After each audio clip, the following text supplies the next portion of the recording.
The winter air hung cold and still in Farmington Hills, Michigan, on the morning of January 9th, 2020. Robert Williams stepped out of his home, keys in hand, ready for another ordinary day. His wife, Melissa, watched from the kitchen window as two unmarked police cars pulled up silently to the curb. Officers emerged, their faces set, badges glinting under the gray sky. Before Robert could ask a question, they moved toward him with purpose, hands on belts, voices low but firm. "You're under arrest," one said, cuffing his wrists as neighbors began to peer from behind curtains. His two young daughters, no older than 5 and 7, burst through the door, eyes wide with confusion and fear. "Daddy, what's happening?" the youngest cried, clinging to her mother's leg. Robert knelt as best he could, whispering assurances he didn't feel. The officers loaded him into the back of the squad car without explanation, driving off toward Detroit as his family stood frozen in the driveway. 30 hours later, after a night in a cramped, filthy cell, the truth trickled out. They thought he had stolen luxury watches from a store he'd never set foot in since 2014.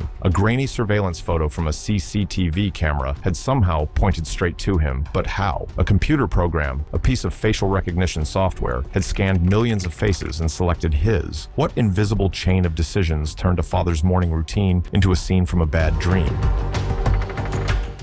This is the story of how a trusted AI tool meant to catch criminals ensnared an innocent man instead. It's the first known case where facial recognition software led directly to a wrongful arrest. By the end, the hidden flaws in these systems and the oversight that let them slip into real lives will come into sharp focus. Facial recognition technology entered police work like a supercharged photo album flipper. Imagine a vast library of faces, driver's licenses, mugshots, ID photos, each reduced to a digital fingerprint of measurements: distance between eyes, width of the nose, curve of the jaw. That's the face print, a unique code no two people share, or so the theory goes. Software like DataWorks Plus, used by Michigan State Police, takes a blurry suspect photo from a crime scene and scans this library, hunting for the closest match. It spits out a short list of potentials, ranking them by confidence score, a percentage guess on how solid the link is. Detroit Police Department turned to this system for leads on tough cases. In 2018, thieves hit a Shinola watch store downtown, swiping high-end timepieces. Security footage captured a grainy image of a black man in a black hat and coat. Detectives sat on it for months until they fed it into the Michigan State Police database, known as SNAP, Statewide Network of Agency Photos. This repository held about 45 million images, pulling from driver's licenses across the state. The software, blending algorithms called Face Plus, cross-referenced the blurry still against them all in seconds. Organizations trusted it because early tests showed promise: quick leads in missing persons cases, identifications from disaster sites. Vendors marketed it as a force multiplier for understaffed departments, with police chiefs boasting arrest rates climbing. Detroit ran over 100 searches that year alone, crediting it with a dozen busts. But like a witness with foggy memory, the system relied on clear training. Millions of labeled photos where algorithms learned patterns. When those patterns skewed, so did the results. Even then, policies urged caution. Matches were investigative leads, not ironclad proof. A report from the search explicitly warned it was not a positive identification and not probable cause for arrest. Yet in the rush of real-world pressure, those fine print caveats sometimes faded.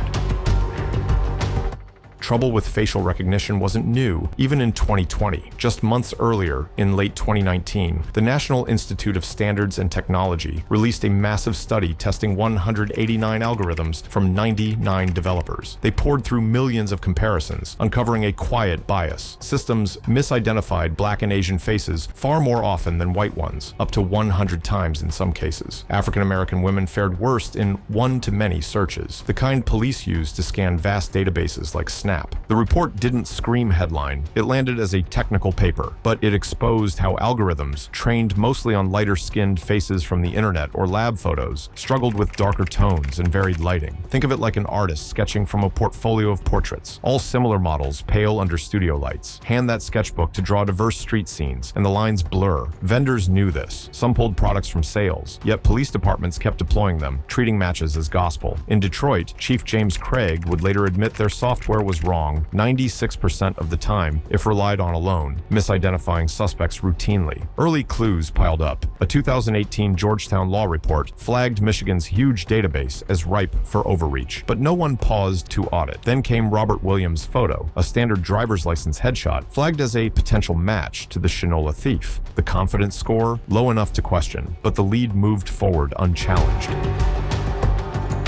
October 2018. A man walks into Shinola's Detroit store, pockets 5 watches worth thousands, and vanishes. Grainy CCTV footage shows his face obscured by hat and poor angle. The case idled until late 2019, when a Detroit detective uploaded the image to Michigan State Police. DataWorks Plus hummed through Snap's 45 million faces. Out popped Robert Williams' driver's license photo as candidate number 1. The report landed back in Detroit. Investigative lead, not probable cause, but urgency took over. They built a photo lineup. Just black men, including Robert. A security guard, not even on duty that night, picked him out. No alibi check, no witnesses from the store. The detective swore out a warrant, glossing over the software's limits and grainy source image. A judge signed it January 2020. That morning, 6 officers surveilled Robert's Farmington Hills home, 40 minutes north, nowhere near the crime scene. They called Melissa first, have him turn himself in. She balked. Minutes later, they swarmed the driveway. Robert, baffled, asked for details. Silence. Cuffed in front of his sobbing daughters and stunned neighbors, he rode to Detroit Detention Center. Fingerprinted, DNA swabbed, mugshotted, arraigned on larceny charges. In interrogation, detectives flipped security stills. The computer got it wrong too. Robert stared. The thief's hat shadowed everything. I hope you don't think all black people look alike. Held 30 hours in squalor. Bond set. Released at nightfall January 10th. Charges null. Prost weeks later. No prejudice, so they could refile. Robert's Facebook video proved his alibi. Streaming his commute home from Rochester Hills the night of the theft, miles away. But the damage lingered. Family trauma, job risks, a record stain. Prosecutors confirmed. The tech failed. Yet the arrest stood as the first public fallout. At its core, the error traced to mismatched face prints. The Shinola image, low-res, sideways glance, shadowed by a hat. Ideal conditions for confusion. Robert's photo, front-facing, well-lit driver's license standard. Algorithms measure landmarks. Eyes 2.3 inches apart, nose bridge angle 14 degrees, then hash them into vectors, like coordinates on a map. Close dots signal matches, but poor training data warped the map. Systems learned from datasets skewed white and male, botching variations in skin tone, angles, lighting. A NIST study pegged black women's false positives highest. Algorithms saw similarities where none existed, like mistaking distant cousins for twins. DataWorks Plus blended 2 algorithms for speed, but Chief Craig noted 96% misfires stand alone. The lead report flagged low confidence, yet no cross-checks, no timeline probe, no store proximity. The lineup biased results, same race fillers, prime eyewitness error, worse post-software nudge. It's like handing a sketch artist a vague description, then cherry-picking lookalikes. Human bias, amplified machine flaws. Confirmation, overlooked differences. Robert's innocent faceprint drifted into the thief's fuzzy zone through dataset gaps. No routine audits for demographic drift. One flipped photo, and the chain snapped shut. The breakdown wasn't just code, it was unchecked deployment. Detroit lacked ironclad policies, mandating corroboration beyond matches. Detectives treated leads as shortcuts, skipping basics like alibis or witness gaps. Warrants sailed through without disclosing software limits or image quality, misleading judges. Michigan State Police ran SNAP without public bias audits, despite known NIST risks. No demographic testing on their 45 million faces. No routine accuracy logs beyond vendor claims. Broader voids loomed. No state AI oversight board, no federal rules capping police biometrics. Vendors like DataWorks sold without liability for errors. Internal controls, Directive 307.5 urged supplemental investigation, but enforcement was lax. 106 searches in 2020, scant follow-through. Training skimped on bias pitfalls. Organizational trust in black box tech outpaced validation, echoing governance absent in rushed rollouts. This wasn't rogue error, it was systemic neglect, where policy gaps let fragile AI steer justice.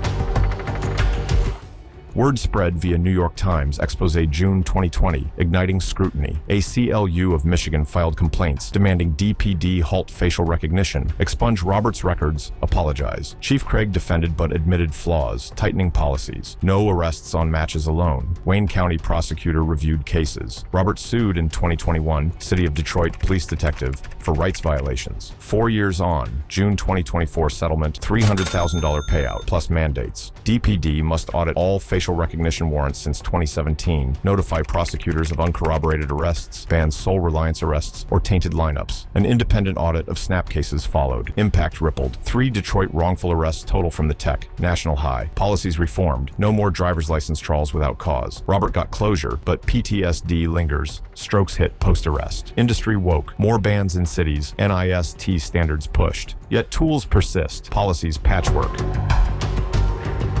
One man's arrest peeled back the curtain on AI's quiet overreach, tools promising precision, delivering peril when unwatched. As facial recognition embeds deeper in courts, borders, stores, who audits the auditors? Governance lags innovation, leaving ordinary faces vulnerable to digital shadows. Will we build safeguards before the next lead becomes a life upended, or accept errors as the cost of catching crooks? The map redraws itself daily. Without steady hands, innocence blurs into guilt.